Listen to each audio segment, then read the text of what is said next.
Hello, and welcome to the Jerome Foundation CV webinar. Today, we'll be focusing on guidelines and best practices for CV submissions specific to our 2023 film granting programs, and we hope more widely applicable for other opportunities. Thanks for joining us. We're joining you today from Minnesota Makoche, also called Minnesota. This is the unceded land of the Dakota peoples and current home to 11 tribes, including Dakota and Anishinaabe.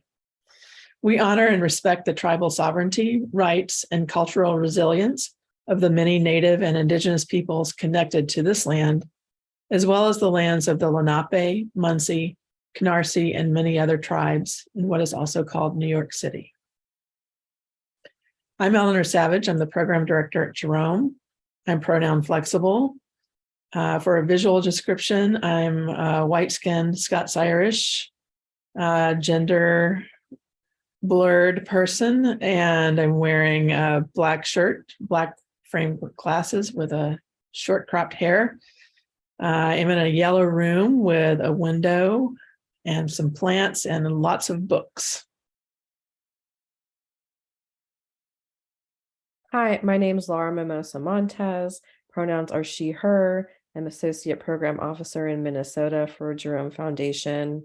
For a brief visual description, I'm a light-skinned Puerto Rican woman in a home office space with white walls, and my hair is pulled back. I'm happy to be here.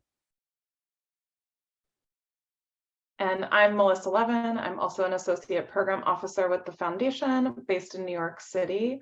I use the pronouns she, her, and for a visual description, I am a light-skinned white Jewish woman with dark brown hair, bangs across my forehead, pulled back into a ponytail. I'm wearing a cozy gray sweater, and I'm sitting in a kind of light pink room with a gray sofa behind me and a plant and light streaming through a window on my side.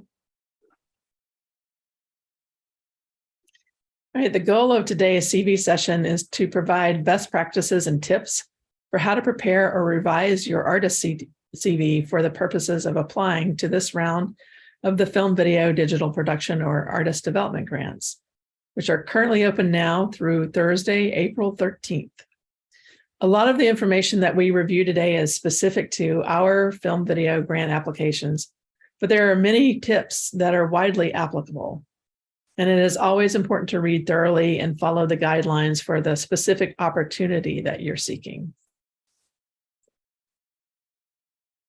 We will not be going over the specific details and guidelines for the Foundation's film, video, and digital production and artist development grants. You can find all of that information on our website. So diving right in, want to distinguish between CVs and other documents. This grant requires you to upload your CV, specifically your artist CV, not a resume or bio. You'll see a CV on the left of the slide and a resume and bio on the right. At Jerome, we request a CV because panelists want to have a comprehensive understanding of an artist's work over time. It's key for panelists to know your past experiences, what you're working on, and where and how you're directing your creative energies. A bio or highlights resume document leaves out too much information and context.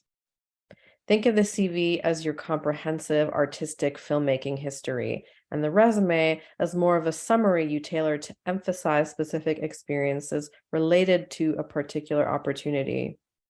In case you are curious as to what CV means, like I was, CV is an abbreviation for curriculum vitae, which can be loosely translated from the Latin as the course of one's life.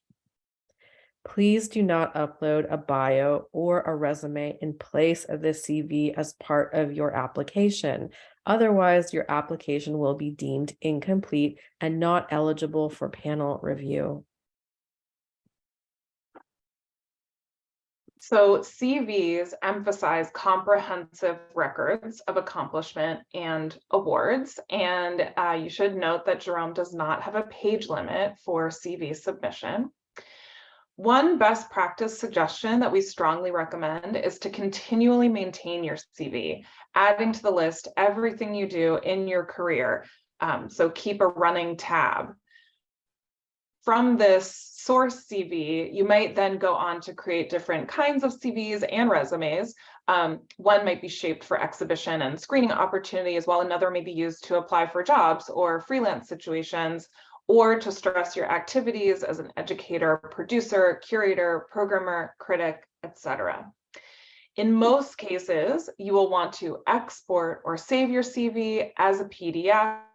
That way, all of your formatting will be maintained.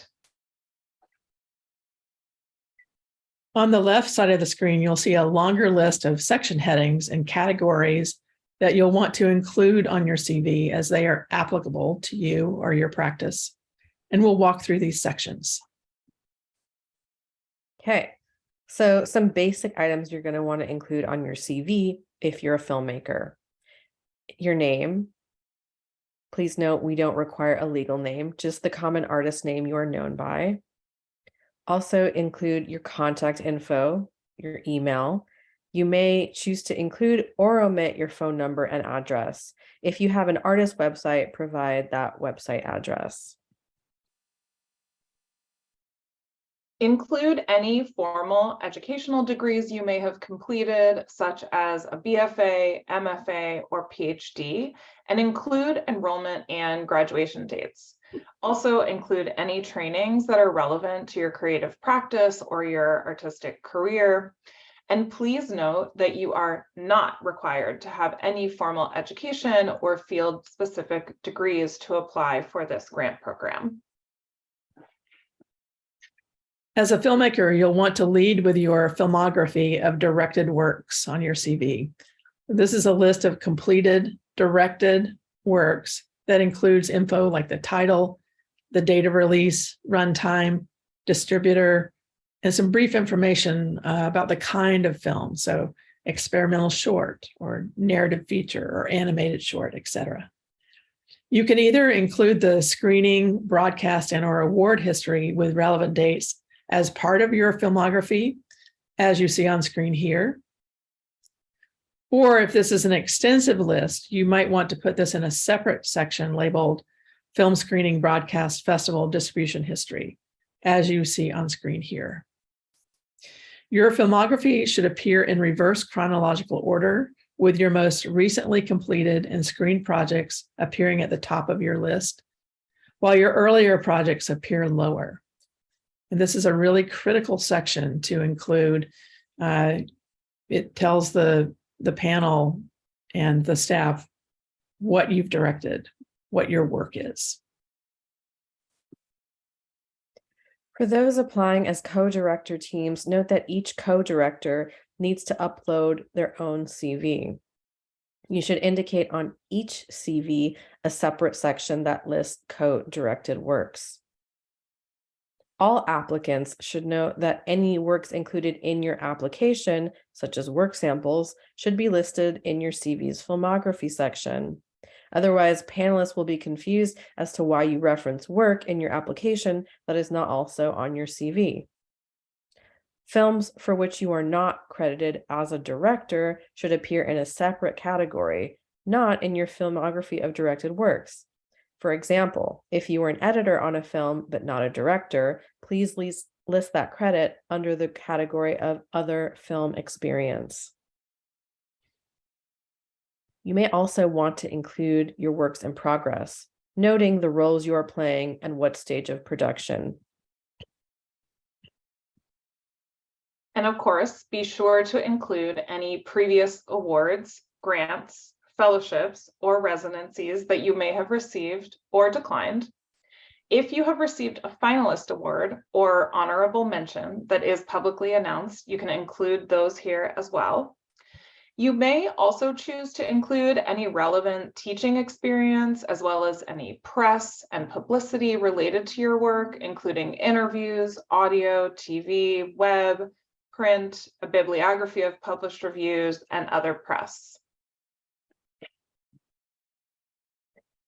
So let's review some optional items you might consider including on your CV. These items are not required, but we're sharing them because past applicants have included these sections on their CVs as a way to help review panels gain greater context for your overall artistic practice. These optional items might include a brief blurb that summarizes your artistic practice or identity as a maker, a list of artist talks and lectures, or service or other relevant volunteer experience. So let's review some best practices for formatting. You want to lead with your most recent work and accomplishments and list items within a section in reverse chronological order. Use clear, concise, and consistent descriptions for all listings of work and accomplishments. Make it easy to read. You want to be sure that all the information is up to date and accurate.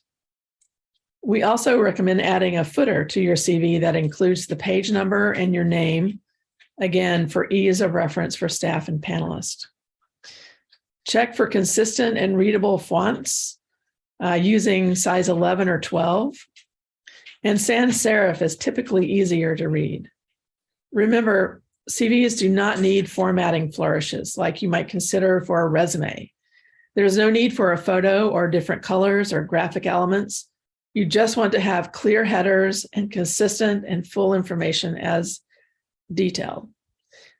Provide a comprehensive view of your artistic practice and career trajectory. And make a PDF version that preserves the formatting like you want it. Sometimes text files open in different platforms than the one in which it's created. They don't maintain the formatting. Here are some items you should not include on a CV, particularly if you plan on applying to this program. Employment unrelated to your artistic practice. As the applicant, you would be the best judge in determining what is unrelated to your artistic practice. Images or personal photographs or work samples. Links to additional content, work samples, or social media sites. Panelists are not obligated to look beyond links included in work sample sections of the application. We also encourage you not to spend time creating a CV with overcomplicated or eye-catching design elements, like a border or different colors. We encourage you to save your creativity for your work. We ask that please review your CV to make sure it is comprehensive and thorough, as we've just described. On screen is depicted a sample CV that is missing key information. Rather than a detailed CV, this included education experience with no dates. There is a section labeled film experience, but with only a list of titles. We can't tell what this list is. Are there films that this artist directed, acted in, edited, co-directed, or all of the above? There are also no years, so we don't know if these are completed or if they're completed when they were completed. We don't have any information on what types of films these are or running times as well. And you'll see the screening history is also a list that is separate from the film history, giving us no sense of which films were screened in which screenings. A review panel will have a particularly hard time referencing this CV for a few reasons.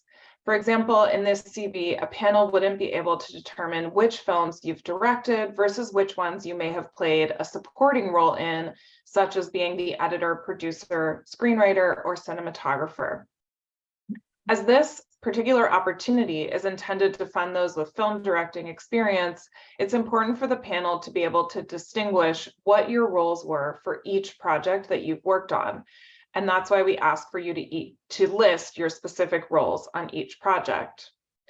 The panel will also want to know what screening history is for each film rather than having a list of screenings without titles of films.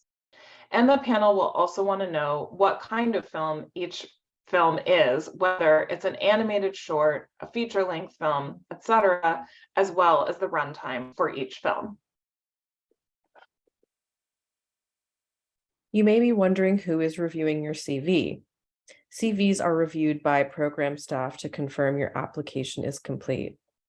Then we assemble review panels comprised of diverse range of film professionals, which can include directors, festival curators or programmers, directors or program directors of film organizations, and Jerome former film grantees with the experience and understanding of Minnesota and New York City filmmakers. As mentioned earlier, the panel further uses your CV to get to know you and your trajectory of your work as an artist. You can view past Jerome Foundation panelists on the website if you want to learn more. And there are some additional resources we want to make sure you know about, and full information about all of them is in the grant guidelines. There is an informational webinar for the New York City program and a separate informational webinar for the Minnesota programs. There is also a session specifically about creating work samples for this and other grant programs. And all recordings will be posted to our website. Just go to the page for the specific program you are interested in. And if you have questions about your eligibility or general questions about the program, we encourage you to make a phone call appointment with program staff. You can sign up for a time between now and March 31st. You can also send your questions by email. Our contact information is listed in the grant guidelines document, which you can download from our website. And as a reminder, applications for the Jerome's film, video, and digital production and artistic development grant programs are due Thursday, April 13th by 4 p.m. Central, 5 p.m. Eastern, not midnight.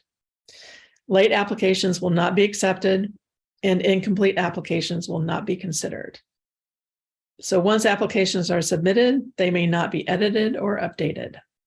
If you're having technical issues, you can contact Submittable using the link at the bottom of the on-screen page, and you can contact Andrea Brown on our staff.